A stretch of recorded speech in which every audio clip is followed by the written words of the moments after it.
1월 12일 수요일 온라인으로 아침 예배 함께 하시는 모든 성도님들을 주님의 이름으로 축복합니다.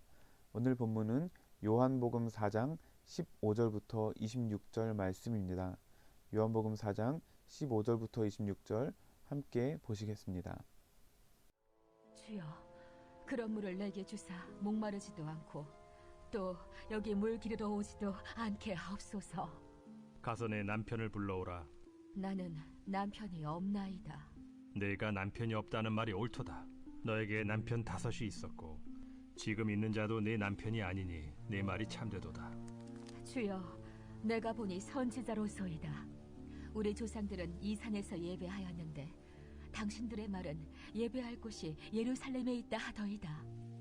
여자여, 내 말을 믿으라. 이 산에서도 말고 예루살렘에서도 말고 너희가 아버지께 예배할 때가 이르리라. 너희는 알지 못하는 것을 예배하고 우리는 아는 것을 예배하노니 이는 구원이 유대인에게서 남이라. 아버지께 참되게 예배하는 자들은 영과 진리로 예배할 때가 오나니 곧 이때라.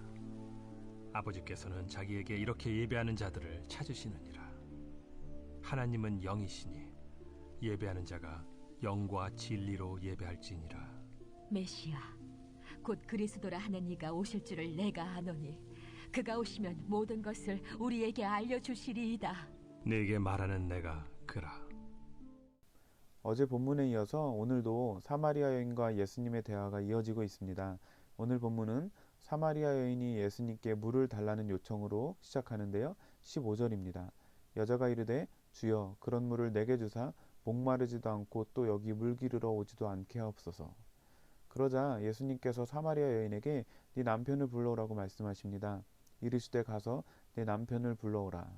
그런데 18절 말씀에 보면 이 여인은 지금 6번째 남자와 살고 있는 여인이었습니다.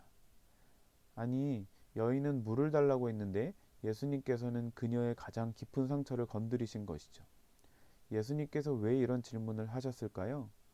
그녀에게는 너무나 잔인한 질문이 아니었을까요? 그러나 깊이 묵상을 해보면 그렇지 않습니다. 예수님은요, 그녀 자신을 위해서 그런 질문을 하신 거예요. 왜냐하면 우리의 가장 깊은 문제가 하나님 앞에서 겉으로 드러나지 않고는 삶의 참다운 치료와 회복이 있을 수 없기 때문입니다. 이 여인은 얼마 후에 동네 사람들에게 메시아를 전하는 전도자로 변화됩니다. 내일 본문에 그 내용이 나오는데요. 만약에 예수님께서 이 여인의 과거를 드러내는 질문을 하지 않으셨다면 나중에 이 여인이 전도자가 되고 나서도 이렇게 생각했을 거예요. 아, 예수님이 나의 과거를 모르시니까 나를 그렇게 친절히 대해주시고 또 주님을 증거하는 전도자의 사명을 맡겨주신 걸 거야. 만약 내가 어떤 과거를 가지고 있는지 알게 된다면 그분이 나를 버리실지도 몰라. 하지만 예수님께서는 이미 이 여인의 상처가 드러나게 하심으로써 그녀의 가장 부끄럽고 아픈 과거를 알고 또 이미 용납해 주셨기 때문에 이제는 그런 불안감과 두려움이 사라지고 담대하게 주님을 증거할 수 있게 된 것이죠. 사랑하는 여러분, 저와 여러분의 삶에서도 마찬가지입니다. 하나님께서는 중요한 일을 앞두고 우리에게 아픔을 겪게 하실 때가 있습니다. 그리고 그 아픔을 통해 나 자신도 잘 몰랐던 나의 적나라한 모습이 겉으로 드러나게 하십니다. 그러나 이것은 우리의 길을 죽이기 위한 것이 아니라 우리가 그런 부족한 자임에도 불구하고 그것을 용납하고 우리를 불러주셨다는 것을 알려주시기 위한 것입니다. 모든 것은 하나님의 은혜이며 우리는 오직 그 은혜로 말미암아 살아가는 것이죠. 자, 계속해서 20절 말씀 보시면 이 여인이 예수님께 어느 곳에서 예배를 드려야 하냐고 예배의 장소에 대해서 묻습니다. 우리 조상들은 이 산에서 예배하였는데 당신들의 말은 예배할 곳이 예루살렘에 있다 하더이다. 그러자 예수님께서는 이렇게 대답해 주십니다. 예수께서 이르시되 여자여, 내 말을 믿으라. 이 산에서도 말고 예루살렘에서도 말고 너희가 아버지께 예배할 때가 이르리라. 이 산도 아니고 예루살렘도 아니다. 즉 예배의 장소는 중요치 않다는 말씀인 것이죠. 참된 예배자라면 예배당 안에서뿐만 아니라 예배당 밖에서의 삶 역시도 하나님께 영과 진리로 드리는 예배이어야 한다는 것입니다. 삶의 예배를 말씀하는 것이죠. 주일 예배가 하나님과의 단절된 관계를 회복하고 더 깊은 관계 가운데로 나아간다는 의미에서 중요하다면 우리 삶의 터전은 회복된 그 하나님과의 관계를 스스로 증명하고 실천하는 실습장이기 때문에 매우 중요합니다. 예수 그리스도를 자신의 구세주로 믿음으로 그리스도 안에서 하나님과의 관계가 회복된 사람이라면 예배당에서 하나님께 영과 진리로 예배할 수밖에 없습니다. 그리고 예배당 안에서 영과 진리로 예배를 드렸다면 그 예배는 예배당 밖에서 자신의 삶으로 연결될 수밖에 없다는 것이죠. 만약 예배당 바깥의 삶으로 이어지지 않는 예배라면 예배당 안에서 아무리 거룩하게 예배드렸을지언정 그 예배는 알지 못하는 것을 예배하는 영혼 없는 종교 행위에 불과한 것입니다. 왜 일하지 않는가의 저자 찰스 콜스는 미국인이 일하려 하지 않는 이유를 미국인의 그릇된 신앙과 예배 속에서 찾고 있습니다. 예를 들어 직업이 목수인 크리스천이 주일날 예배당에서 영과 진리로 예배를 드렸다면 그것은 다음 한 주간 동안 그 목수가 어떤 목수보다도 더 정성스럽게 가구를 만드는 것으로 증명되어야 한다는 것입니다. 목수뿐이겠습니까? 다른 직업의 크리스천도 마찬가지겠죠. 사랑하는 여러분, 저와 여러분의 예배는 우리의 가정과 직장과 학업의 현장에서 열매로 드러나야 함을 기억하시기 바랍니다. 내가 내리는 모든 결정이 하나님을 향한 예배여야 하고 내가 나누는 대화가 곧 기도요 찬송이어야 합니다. 이것이 하나님께서 우리에게 요구하시는 영과 진리로 드리는 삶의 예배임을 꼭 기억하시기를 부탁드립니다. 계속해서 한 절만 더 묵상해 보길 원합니다. 우리 23절 말씀 함께 읽어보겠습니다. 시작. 아버지께 참되게 예배하는 자들은 영과 진리로 예배할 때가 오나니 곧 이때라. 아버지께서는 자기에게 이렇게 예배하는 자들을 찾으시느니라. 아멘. 이 말씀을 잘 보면 하나님께서 찾으시는 자가 누구인지 잘 드러나 있습니다. 하나님께서는 일하는 자를 찾지 않으십니다. 능력이 있고 다방면에 재능이 있고 명예가 있고 권력이 있고 학력이 있고 재력이 있는 사람을 찾으시는 것이 아닙니다. 하나님께서는 예배하는 자를 찾으십니다. 그러므로 여러분 교회에 와서 일하려고 하지 않으시기를 바랍니다. 일이 아니라 사역이 아니라 예배하시기를 바랍니다. 예배의 감격을 누리고 예배를 통해 하나님을 제대로 만나고 나니 그 감격으로 인하여 일할 마음도 생기고 힘도 생기고 그래서 일을 해야 시험거리가 없고 나로 인해 누군가가 시험에 드는 일도 없게 되는 것입니다. 그렇게 예배의 감격과 은혜를 가지고 삶의 현장에 나가니 나를 세우신 그곳에서 나에게 맡기신 일을 하며 삶을 예배로 드릴 수 있게 되는 것이죠. 여러분 성경을 보면 하나님께 쓰임받은 사람들은 모두 예배의 사람들입니다. 아브라함은 가는 곳마다 제단을 쌓고 예배했던 자입니다.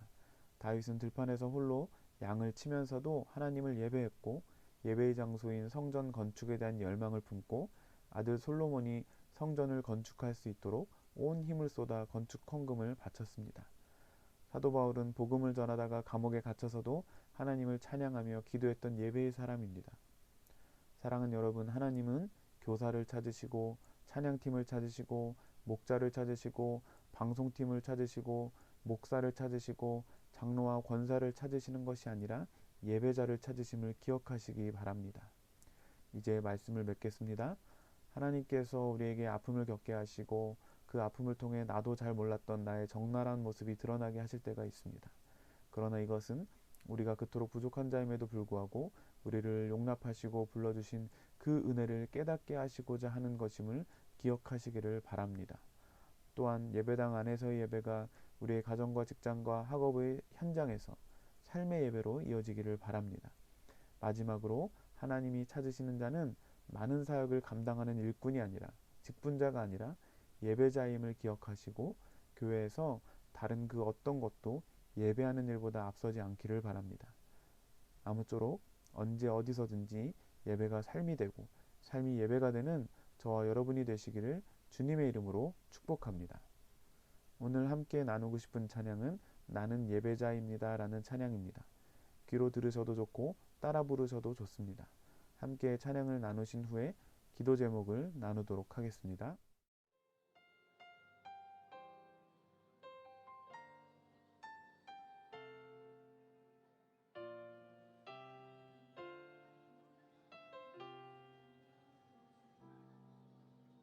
나는 하나님을 예배하는 예배자입니다.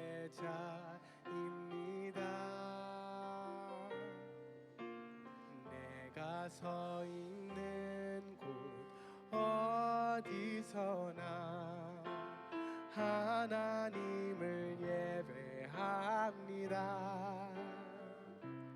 내 영혼 거룩한 은혜를 향하여 내 마음 완전한 하나님 향하여 이곳에서 바로 이 시간 하나님을 예배합니다.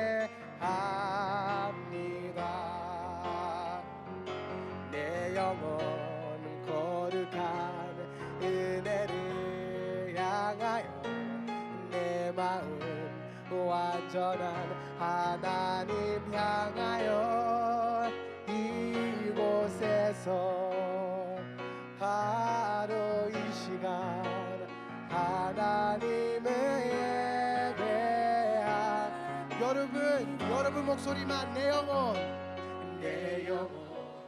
거룩한 은혜를 향하여 내 마음 완전한 하나님 향하여 이곳에서 바로 이 시간 하나님을 예배합니다.